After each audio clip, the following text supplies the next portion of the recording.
साडा next topic है explain ecosystem. Ecosystem की होता है एक complex relationship between all the living and non living things, plants, animals, organism, sun, water, climate etcetera interact with each other is known as an ecosystem. Ecosystem की है जिहड़ा living जीवत अते निर्जीव दोनों के विचकार एक कॉम्पलैक्स रिलेशनशिप क्रिएट करदा। जीवत अते निर्जीव चीज़ां किहड़ी हो गया, पौधे हो गए, जंतु हो गए, जीव जंतु हो गए, पानी हो गया, हवा हो गई, सूरज हो गया, जलवायु हो गई, इन्हां दे विचकार कॉम्पलैक्स रिलेशनशिप क्रिएट करदा और आपस दे विच इन्हां नूं इंटरैक्ट करवांदा। इंटरैक्ट विथ ईच अदर, एक दूजे दे नाल इंटरैक्ट करवांदा। उस सिस्टम नूं असीं की बोल दिंदे आ, इकोसिस्टम बोल दिंदे। इकोसिस्टम की आ जिहड़ा लिविंग ते नॉन लिविंग थिंग्स दे विचकार एक कॉम्पलैक्स रिलेशनशिप क्रिएट करवांदा और एक दूसरे दे नाल उन्हां नूं इंटरैक्ट करवांदा। उहनूं असीं की कह दिंदे आ, इकोसिस्टम बोल दिंदे आ। Ecosystem are the foundation of biosphere and maintain the natural balance of the earth. Ecosystem की आ जीव विग्यान की नींव आ और जिहड़ा धरती दे उत्ते नैचुरल कुदरती बैलेंस नूं मेनटेन करन दे विच साडी हैल्प करदा है। उस तो बाद गल करिए in general terms the word in ecosystem is made up of eco and system. अगर आप गल करिए तो जिहड़ा इकोसिस्टम वर्ड आ वो दो वर्ड्स के नाल बनिया वा, एक इको तो दूसरा system. Eco means the habitat and system means a complex set of interconnected components और process forming a whole. Eco का मतलब की है, इको का मतलब होंदा निवास करना। And system means a complex set of interconnected component और process forming a whole. System का मतलब है कि कोई भी काम करना उहदे लई किहड़े कंपोनेंट्स यूज़ किए जाते हैं, उन्होंने इंटरैक्ट किया जाता।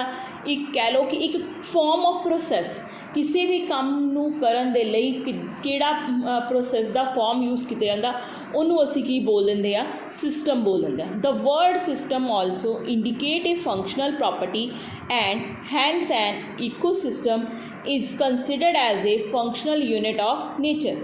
जिहड़ा सिस्टम वर्ड आ वो की आ कि ये सानू डिफाइन करता कि आप उहदे लई किहड़ियां फंक्शनल प्रॉपर्टीज़ यूज़ कर रहे हैं एंड कि इकोसिस्टम की है। इकोसिस्टम की एक यूनिट आ नेचर की, कुदरत की है, एक इकाई आ जिहदे नाल असीं प्रॉपर फंक्शन परफॉर्म करके असीं की कर सकते हैं, काम कर सकते। इकोसिस्टम का मेन मकसद की आ, मेन काम की आ, जीवित अते निर्जीव दोनों प्रजातियां दे विचकार रिलेशनशिप क्रिएट करना और उन्होंने आपस दे विच इंटरैक्ट करवाना। उस कंसैप्ट नूं असीं की बोल दिंदे आ, इकोसिस्टम बोल दिंदे आ।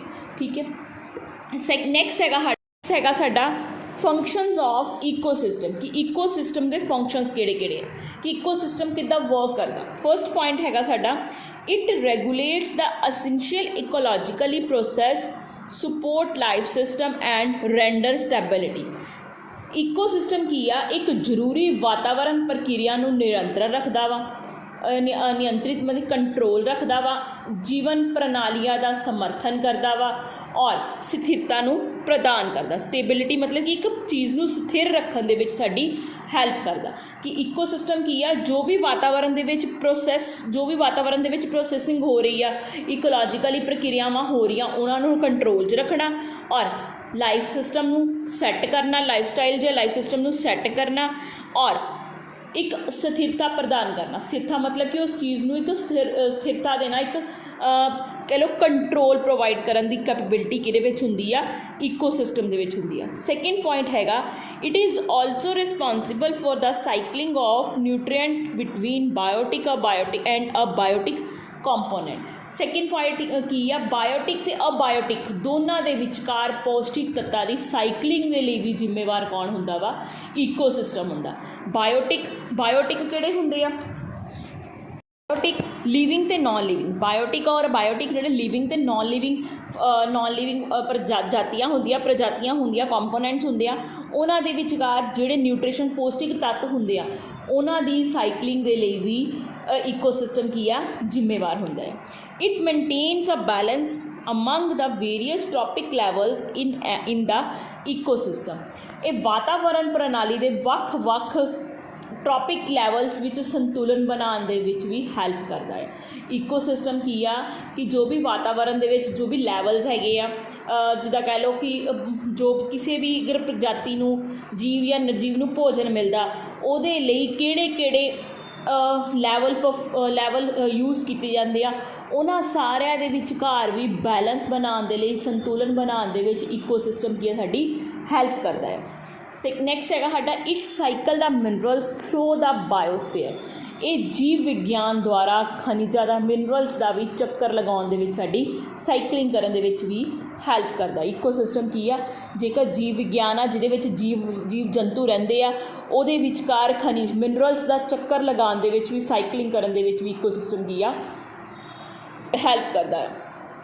The abiotic component help in the synthesis of organic component that involve the exchange of energy।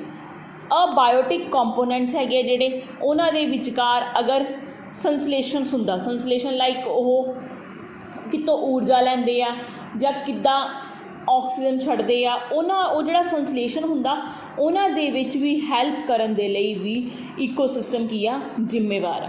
ਠੀਕ ਹੈ। ਔਰ ਊਰਜਾ ਦਾ ਆਦਾਨ ਪ੍ਰਦਾਨ ਕਰਨ ਦੇ ਵਿੱਚ, ਐਨਰਜੀ ਨੂੰ ਐਕਸਚੇਂਜ ਕਰਨ ਦੇ ਵਿੱਚ ਵੀ ਇਕੋਸਿਸਟਮ ਕੀ ਆ ਹੈਲਪ ਕਰਦਾ ਹੈ। ਇਹ ਸੀਗਾ ਸਾਡਾ ਇਕੋਸਿਸਟਮ ਅਤੇ ਇਕੋਸਿਸਟਮ ਦਾ ਕੰਮ ਕੀ ਹੈ।